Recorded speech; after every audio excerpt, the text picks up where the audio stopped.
Merry Christmas and Happy New Year.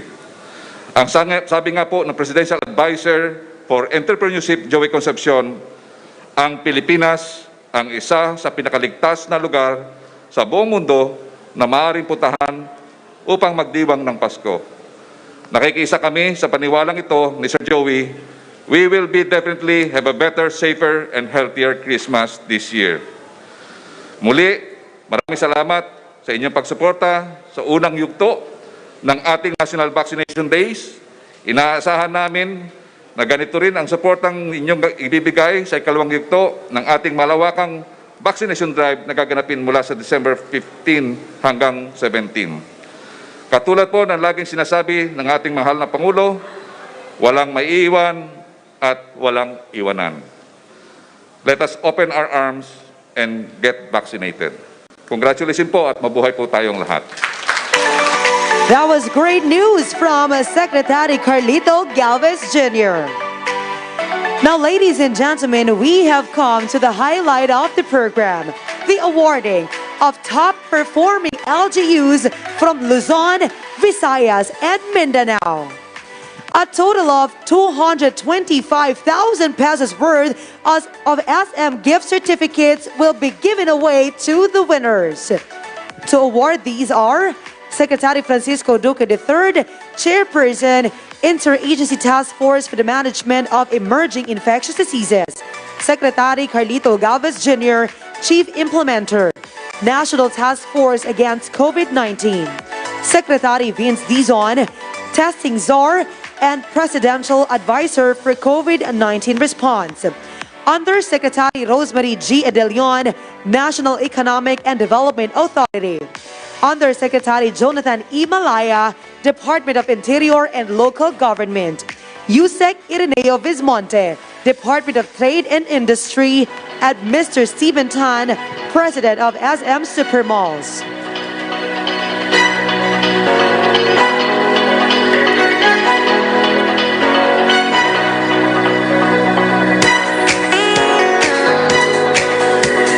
Now, ladies and gentlemen, we'll be first awarding the highest improvement from pre-National Vaccination Days jab rate.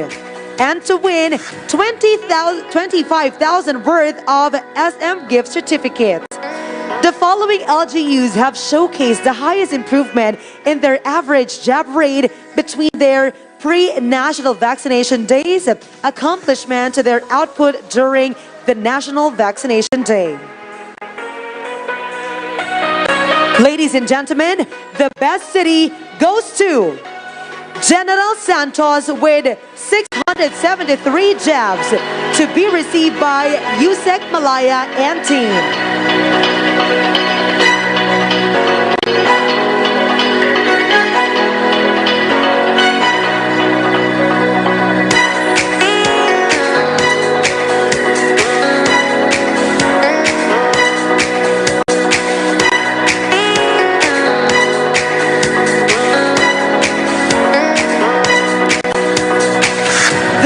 Province goes to Tawi-Tawi to be received by Ms. Dayan Carlsum Sangkula Humayde, representative of Governor Ismael Saleh.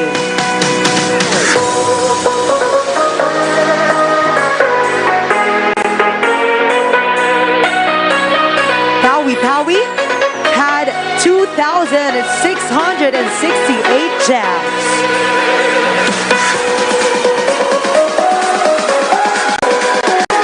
The best region goes to Farm with 785 jabs to be received by Yusek Malaya and Ms. Dayan Carlsum Sangkula Humayde.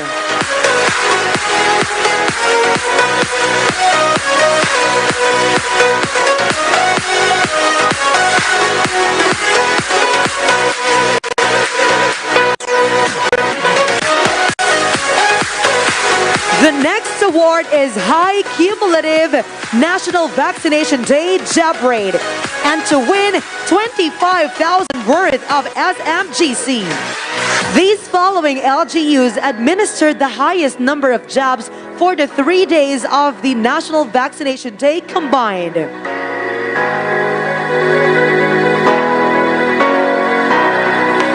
The third best municipality is Arayat, to be received by Honorable Emmanuel Alejandrino.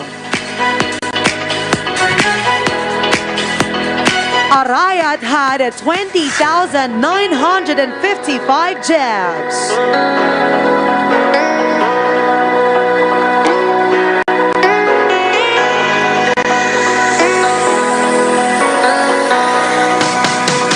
The second best municipality goes to Tanza with 25,277 jobs, to be received by Honorable Yuri Pacumio.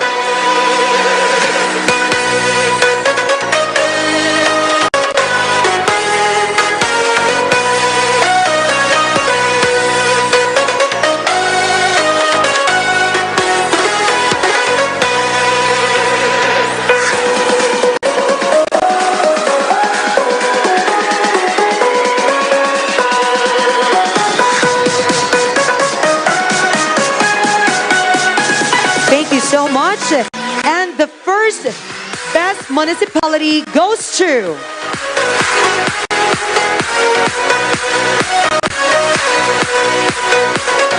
Rodriguez, to be received by Barangay Chairwoman Karen Hernandez, the sister of Honorable Dennis Hernandez.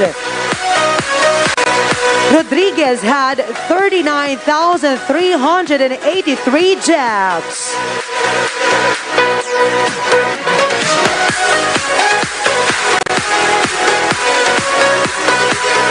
Thank you very much.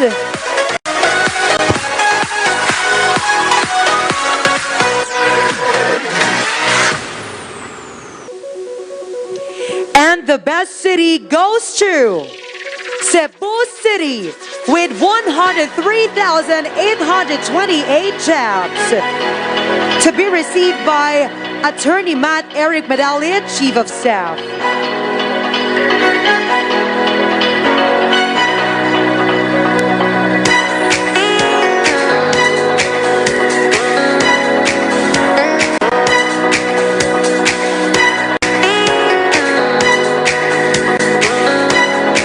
Thank you very much and congratulations.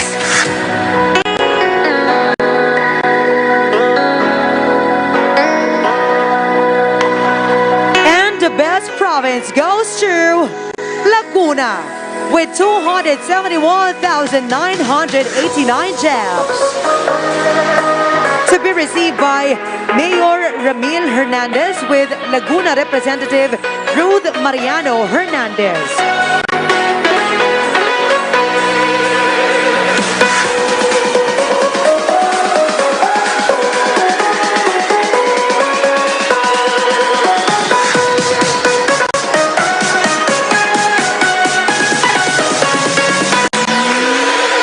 Once again, to be received by Governor Ramil Hernandez. Once again, let us give them a big, big round of applause.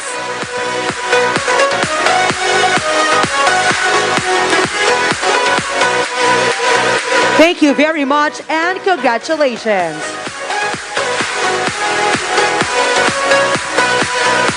Now, the special recognition for Calabarzon for being region with the highest number of jobs with 1,147,392 jobs. Special citation to the National Vaccination Operations Center team for their continuous efforts and hard work in rolling out the national vaccination program of the country. Now, ladies and gentlemen, we would like to invite all the winners to please proceed on stage or off stage for a photo opportunity.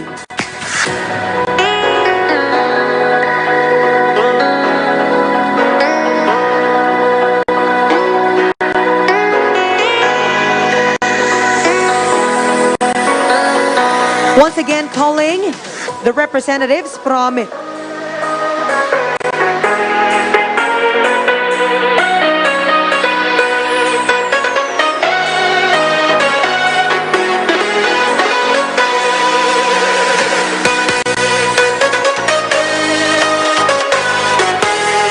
Now let's have a photo with all our Bayanihan Bakunahan winners.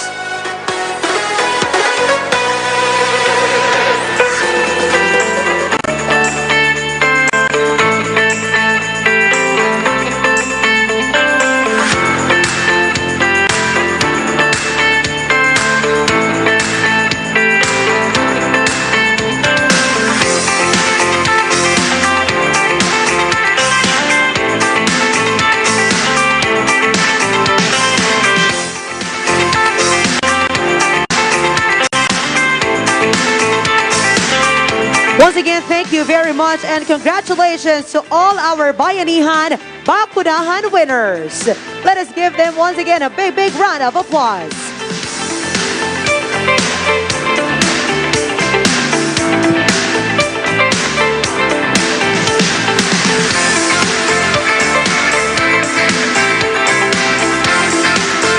At this point, ladies and gentlemen, we would like to acknowledge the participation of the private sectors.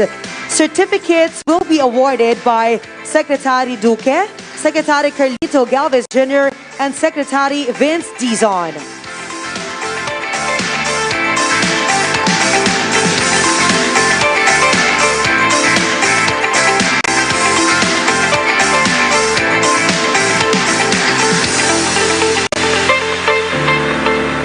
Starting off, we have SM Supermalls to be received by Mr. Stephen Tan, SM Supermalls President.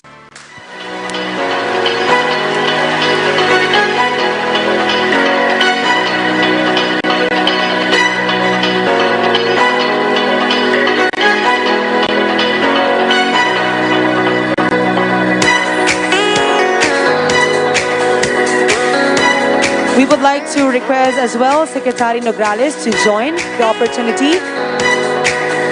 And of course, Secretary Briones.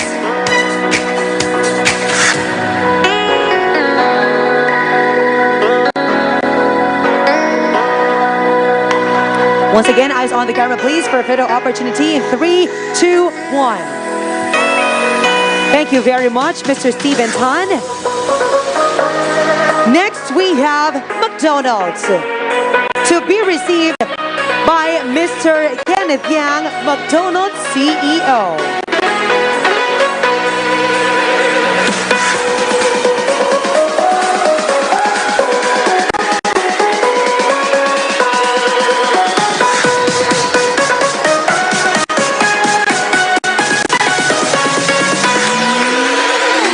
Thank you so much, McDonald's and Mr. Kenneth Yang. Next, we have Jollibee Foods Corporation to be received by the Chief Sustainability and Public Affairs Officer, Pepot Minyana.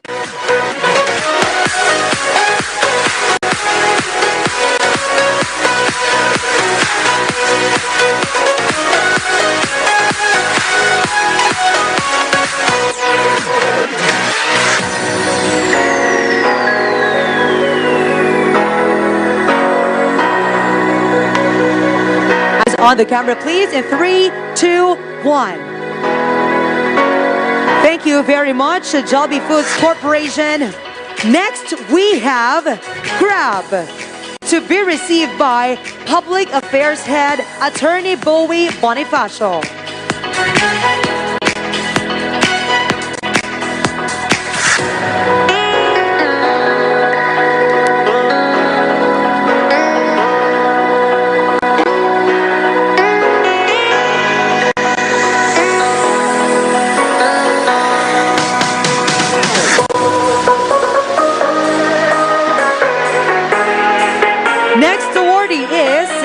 AC Health to be received by Ms. Margaret Bungzon, attending on behalf of Paolo Borromeo, CEO of AZ Health.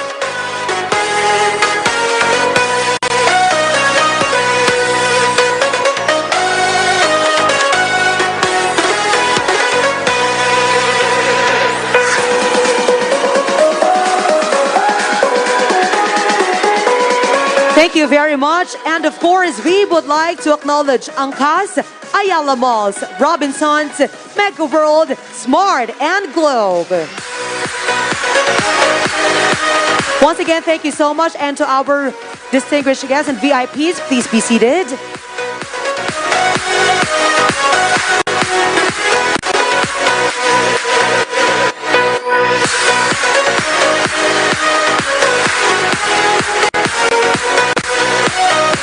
Once again, thank you and congratulations to all our winners.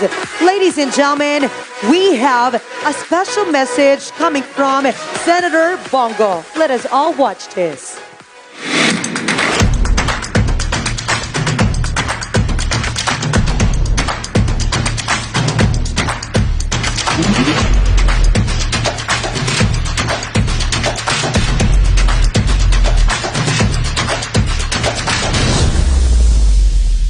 My warmest greetings on the occasion of the Bayanihan, Bakunahan Recognition Ceremony and Phase 2 launch.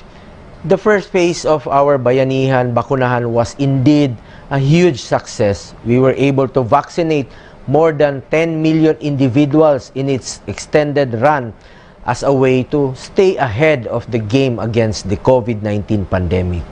I would like to congratulate Secretary Carlito Galvez, Secretary Vince Dizon, Secretary Francisco Duque, and all of our organizers and partners in this effort. This monumental accomplishment would not have been made possible without the help and participation of our national agencies, local government units, frontliners, other organizations, and of course, the general public. As we anticipate the Christmas season and the New Year, we are also eager to launch Phase 2 of the Bayanihan Bakunahan to further reach our goal to vaccinate every Filipino in the country. Ito pong Bayanihan Bakunahan ay paraan para hikayatin ang ating mga kababayan na magpabakuna, lalo na po ngayong may bagong variant na kumakalat sa ibang bansa. Paalala lang po, habang lumuluwag ang mga patakaran dahil sa ating patuloy na pakikipagbayanihan at mga epektibong hakbang na ating ginagawa laban sa pandemya, patuloy akong umaapila sa lahat na huwag magkumpiyansa. Delikado pa rin ang panahon habang nandyan pa ang banta ng COVID-19. Maingat nating binabalanse ang pagbangon ng ekonomiya at ang proteksyon sa kalusugan ng lahat. Huwag natin isawalang bahala ang mga sakripisyong ipinundar natin nitong nakaraang taon para marating ang puntong ito. Nais ko rin pong ilahad ang aking pasasalamat sa ating healthcare workers, medical frontliners, mga kapwa kawani sa gobyerno, local government units, private sector, volunteers, at sa lahat ng ating mga kababayan sa patuloy na pakikilahok sa kampanya ng gobyerno sa pagbabakuna. I once again call on all involved parties to join forces to reach our goal towards a vaccinated and healthier Philippines as we win our fight against the COVID-19 pandemic. Tandaan natin, ang bakuna po ang tanging susi o solusyon para unti-unti na tayong makabalik sa ating normal na pamumuhay. Maraming salamat at mabuhay ang bawat Pilipino. Thank you for that special message, Senator Bongo. As a country, we have really gone far in this vaccination program, but we have more to go. So to lead us on how to move forward is the chairperson of Interagency Task Force for the Management of Emerging Infectious Diseases. Ladies and gentlemen, a round of applause to Secretary Francisco T. Duque III. Maraming salamat sa inyong mabait na pagpapakilala.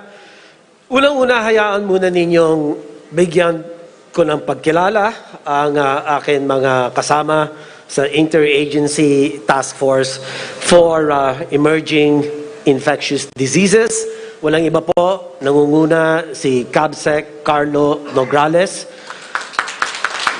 Siya po ang acting spokesperson, but I should like to believe that he is one of the most effective spokespersons that this administration has ever had.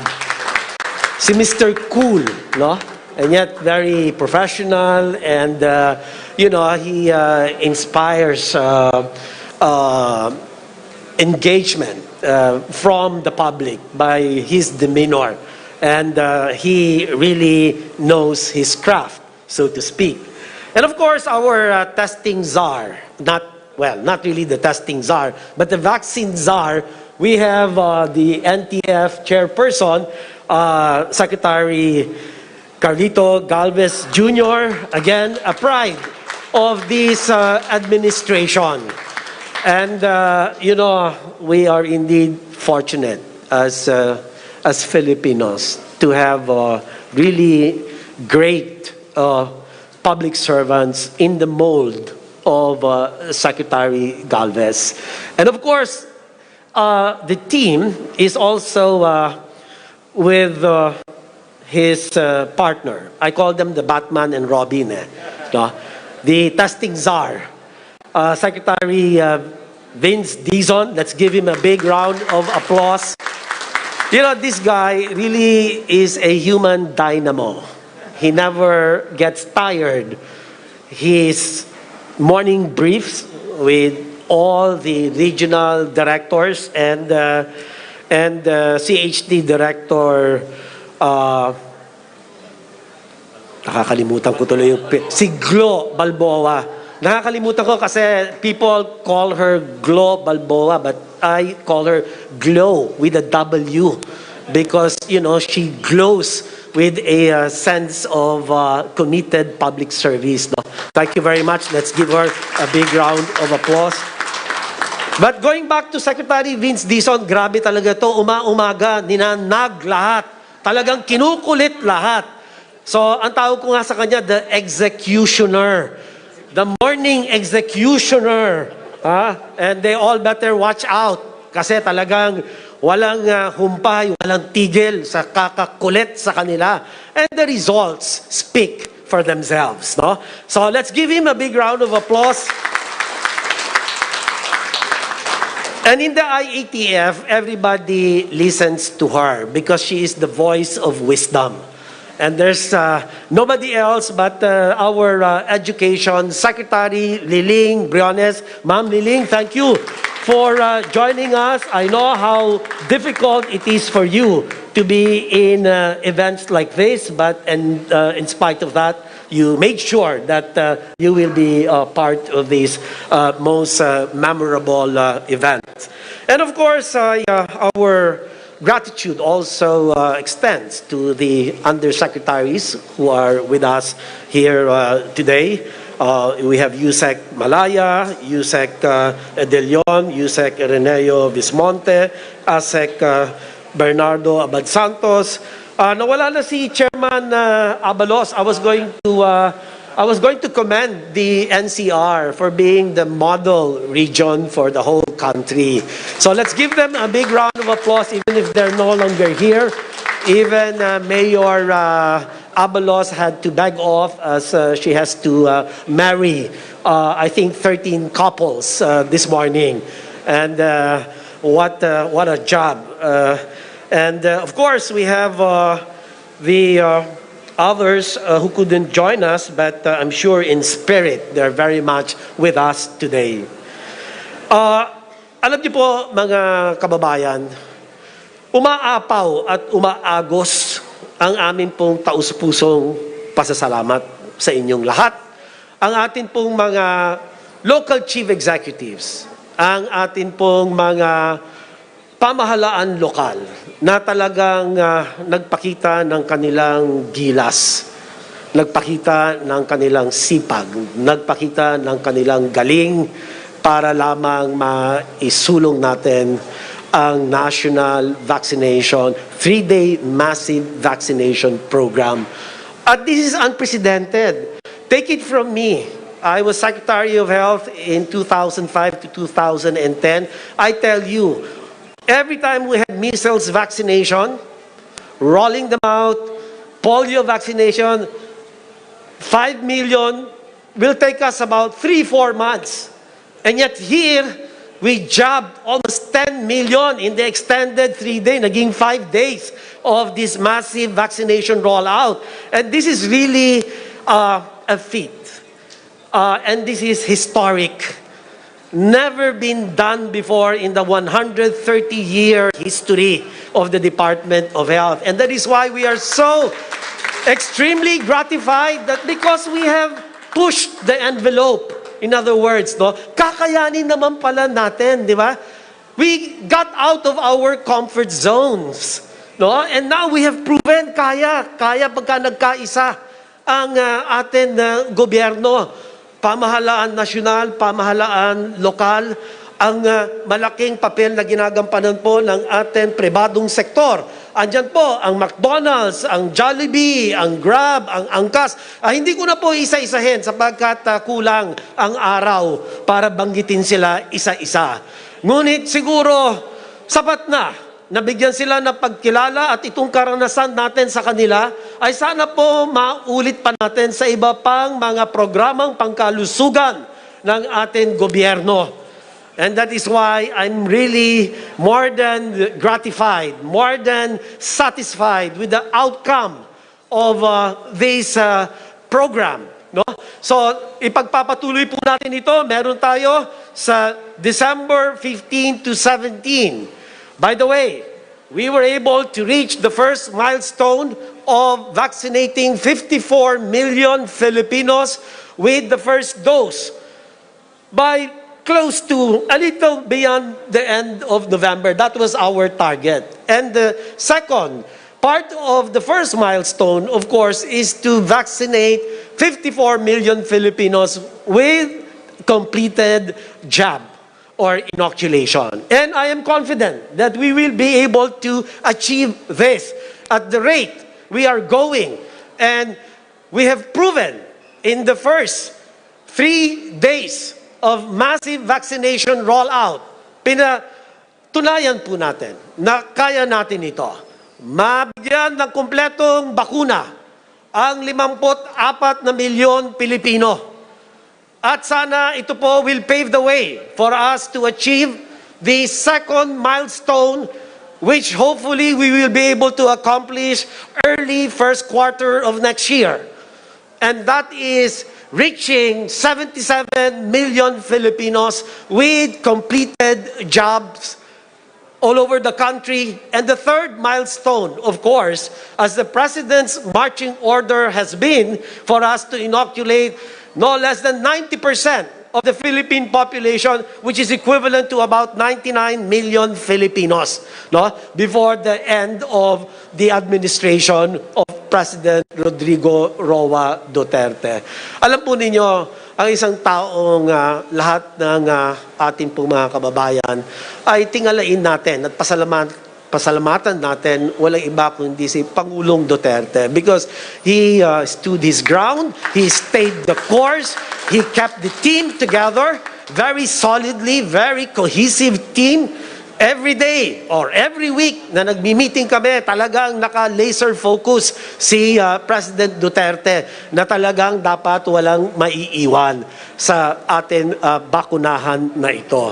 Kanya napakamalaking bagay po na talagang magpursigi tayo, magpunyagi tayo na marating ang pinakamalaking bilang ng ating mga kababayan na mabakunahan natin sapagkat alam po natin ang halaga, ang taglay ng ating vaccination program. Ang lahat po ng mga bakuna natin inangkat para po sa ating mga kababayan ay makatutulong para makaiwas sa tinatawag natin severe to critical COVID infection, hospitalizations, and deaths. Yan po. Alam po ninyo na sarili po natin pag-aaral ng IATF, ang Department of Health, ay doon ipinapakita na ang mga hindi po bakunado ay may tsansa, halos 2 doble, 2 times chance or the risk of contracting severe to critical COVID infection. And almost 3 times that an unvaccinated individual may die, especially those belonging to A2 and A3, the senior citizens, and also individuals with comorbidity. So, ang laki pong tulong, ang laki po ng halaga ang bigat ng halaga ng ating bakunahan. Pero mga kababayan, hindi po tayo pwedeng magpakakampante na dahil tayo nabakunahan na ng kumpleto, yung iba nakatanggap na ng booster dose, hindi po ito nagsasabi na pwede na po tayo magluwag. Pwede na po tayo magtanggal ng ating mask. Pwede na po tayo magtanggal ng yung ating pagsunod sa physical distancing. Yung ating pong paghugas ng kamay ng tama. At paggamit ng mga sanitizers, ito pa rin po ang pinaka-epektibo, may taglay na 95% na proteksyon. At ito po ang sagot para maibsan na mahawa kayo at makahawa kayo ng iba. The vaccines alone will not do that. That's why it's very important that we have two components of our major pandemic response, and these are discipline, compliance to minimum public health standards. That you and I commend the entire Filipino nation. Why? Because they have shown mahusay sumunod ang ating mga kababayan. Magaling sumunod ang mga Pilipino. Kanya tignan naman ninyo, kung ihahambing ninyo ang Pilipinas, ano ba ang kanyang pinakamataas na naging kaso? 26,000 in one day, but a 7-day moving average of no more than 22,000. Malaysia is such a small country, had almost 40,000 a day. Indonesia, understandably, it's a 270 million population, almost 50 million cases a day during their surge. Thailand, Singapore, Vietnam. At tayo, alam niyo, ang dami-daming bumabati ko sa atin nung una. Walang tigil, bugbog, sarado pagdating sa batikos. But now, we see the numbers. And these numbers are a testament to the strength, to the cohesion of the team Philippines. Dito talaga nakita. We were focused, we were deliberate, we knew the plan, we executed very well. But don't get me wrong. I am not overestimating what accomplishments we have had. But also, I think it is very important, top of mind, in everyone's minds here and in the whole country, we cannot and never underestimate the virus, the COVID-19, because of its sheer potential for mutations. And the mutations hopefully will not lead into becoming more serious or severe variants. No? Now, we are under the threat of the Omicron variant. But it gives us some consolation that the very limited stream of information that comes our way seems to show that Omicron variant mukhang mild. At maraming salamat sa Diyos. Huwag din natin kalimutan sa atin pagtugon sa pandemyang ito ang manalangin sa ating poong may kapal. Kasi hindi po natin kakayanin ito ng tayo-tayo lamang. Kaya kinakailangan po tayong manalangin. At harinawa, itong Omicron variant na ito will not lead to serious, severe, critical COVID cases. Sana naman po, wag na. Because I think we can no longer afford another spike, another surge. Madugo na po ang dagok nito sa ating ekonomiya. Talaga naman pong pinaluhod ng COVID ang ekonomiya ng buong mundo at lalong-lalo na ang Pilipinas. So kinakailangan pagkaisahan po natin ito. Pagkatagumpayan po natin ito, kailangan po magsama-sama tayo, naintindihan natin ano ang plano. Saan ba tayo papunta? Malinaw na po, inilahad namin ano yung milestones, ano yung goals, ano yung objectives, and how to get there. We have already shown that indeed we have succeeded in achieving our initial milestones. But there are many more milestones because we never know the end of this pandemic. But just the same, I'd like to live with my advice to all that on December 15 until December 17th. I call upon each one of you, our private sector partners, our local government units, and the very dynamic leadership of our chief executives, our all, and above all, I would like to underscore the crucial role of our frontliners, our medical frontliners, our healthcare workers, because if it weren't for them, I don't think we would even be here today, gathered to honor our accomplishments, to give recognition to all these many important groups of individuals and entities, institutions, if it weren't for our vaccinators. So let me then call upon you to please give them a big round of applause. Lahat po ng atin, mga doktor, nurses, medtechs, laboratory technologies, lahat po, mga midwives, lahat po na nakapag-ambag ng malaki pong kanilang ibinigay na oras, na panahon, ng kanila pong kaalaman. Para po masiguro ang tagumpay ng ating National Vaccination Program. Hindi lamang po ito mga 3 days na ginagawa natin na mahalaga, certainly a building block of our overall National Vaccination Program. But certainly they deserve all the recognition, they deserve all the honor, because they have been sacrificing from day one. It's been a non-stop sacrifice from all these healthcare workers. From March, I recall that, in fact, doon yung malaking bilang na namamatay yung ating pong mga doktor at ating mga healthcare workers. But luckily, after that, when we had all the supplies in place, when we had more knowledge how to manage the clinical COVID-19 infection, especially the severe and critical, ang laki po ng tulong, ang laki pong sakripisyo, ang laki pong kagalingan, ang kanila pong natutunan dahil talagang yung sakripisyo na gusto nilang mga maalagaan, makalinga, at higit sa lahat, masalba ang buhay ng mga tinamaan ng napakapeligroso at malubhang komplikasyon ng COVID-19. So today I live with the message to all of you that this is all in honor of our healthcare workers. They were quiet, most of them are faceless, but let these lights, the strobe lights we see today, be for all of the Philippine healthcare workers, the real heroes in our pandemic response. Maraming salamat po at magandang umaga. A million thanks to Secretary Francisco T. Duque III. Ladies and gentlemen, our beloved President Rodrigo Roa Duterte has a special message for all of us. This will be delivered by the Cabinet Secretary and Acting Spokesperson, Secretary Carlo Nograles.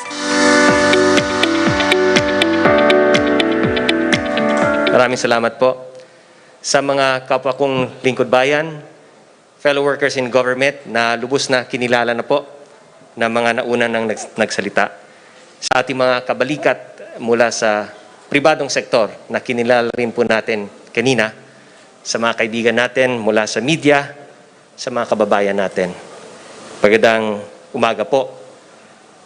Ito po ang mensahe ng ating mahal na Pangulong Rodrigo Duterte para sa sambayanang Pilipino.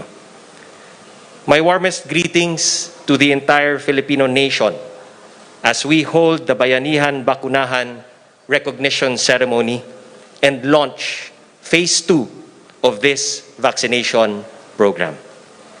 The highly successful first phase of Bayanihan Bakunahan has not only brought us closer to our goal of population protection against COVID-19, it has also demonstrated what remarkable feats we can achieve if we are united and working in solidarity. This huge success was made possible by our frontliners, government agencies, local government units, private partners, and the general public who work together to vaccinate millions of Filipinos throughout the country. We honor your heroism. We would like to congratulate the following local government units for having administered the highest number of jabs during the 3-day national vaccination days. The Calabarzon region, the province of Laguna, Cebu City, the municipality of Tansa, the municipality of Rodriguez, and the municipality of Arayat. We also commend the province of Tawi-Tawi and General Santos City for the highest improvement in their average jab rate between their pre-national vaccination days accomplishment to their output during the 3-day national activity. Let us also express our gratitude to our private sector partners. Thank you, SM Supermalls. Thank you, McDonald's. Thank you, Jollibee Foods Corporation. Thank you to Angkas. Thank you to Grab. Thank you, AC Health. Thank you, Ayala Malls. Thank you, Robinsons. Thank you, Megaworld. At maraming salamat din po sa Smart at sa Globe. We sincerely acknowledge all your efforts in helping government overcome this pandemic. May this event further inspire our people to uphold their civic duty in curbing the spread of the coronavirus and in keeping our communities safe and healthy. As we launch the second phase of Bayanihan Bakunahan, let us demonstrate the same enthusiasm, cooperation, and resolve that made the first phase a success. Let us work harder to reach every unvaccinated Filipino so that we can give them the protection they need to stay in good health. Mabuhay ang nagkakaisang sambayanang Pilipino. Rodrigo Roa Duterte, Pangulo ng Republika ng Pilipinas. Maraming salamat po. Ladies and gentlemen, a big hand once again for Secretary Carlo Nograles. We would like to acknowledge the presence of Dr. Mark Valeros of Dole Medical Office 4. Ladies and gentlemen, we would like to take this opportunity for a photo opportunity with our special guest this morning. For social distancing purposes, we shall have guests on stage and off stage. First off, Mr. Stephen Tan, President of SM Supermalls, Secretary Carlo Alexei Nograles, Cabinet Secretary and Acting Spokesperson, Secretary Carlito Gavas Jr., Chief Implementer, National Task Force Against COVID-19, Secretary Vince Dizon, Testing Czar and Presidential Advisor for COVID-19 Response, Secretary Francisco Duque III, Chairperson, Interagency Task Force for the Management of Emerging Infectious Diseases, Secretary Leonor Briones of the Department of Education. And of course, we also have Undersecretary Jonathan Imalaya, Department of Interior and Local Government, Undersecretary Rosemary G. Edelion, National Economic and Development Authority, Yusek Ireneo Vismonte, Department of Trade and Industry, Assistant Secretary Carlos Bernardo O. Abad Santos, National Economic and Development Authority.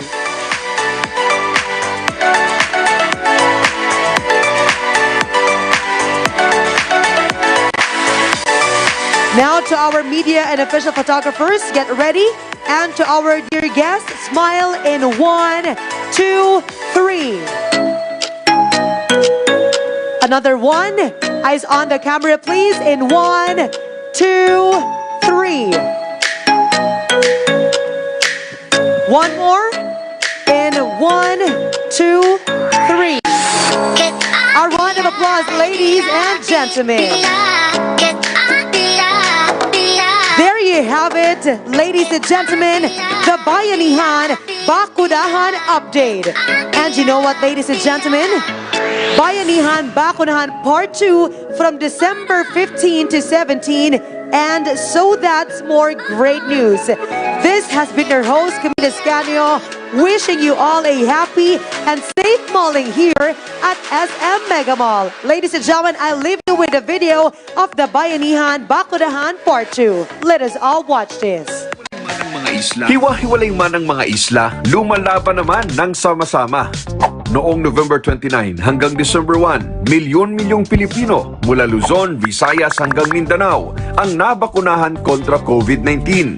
Dahil yan sa pagbabayanihan ng iba't ibang sektor, healthcare workers, volunteers at iba pa. Kaya ulitin natin itong gawin ng tulong-tulong at sama-sama. Samahan nyo kami sa ikalawang Bayanihan Bakunahan ngayong darating na December 15 hanggang December 17. Magparehistro na sa inyong LGU. Sama-sama nating ipakita ang lakas. Isang bayan nating labanan ang COVID-19. Ligtas, lakas, buong Pinas!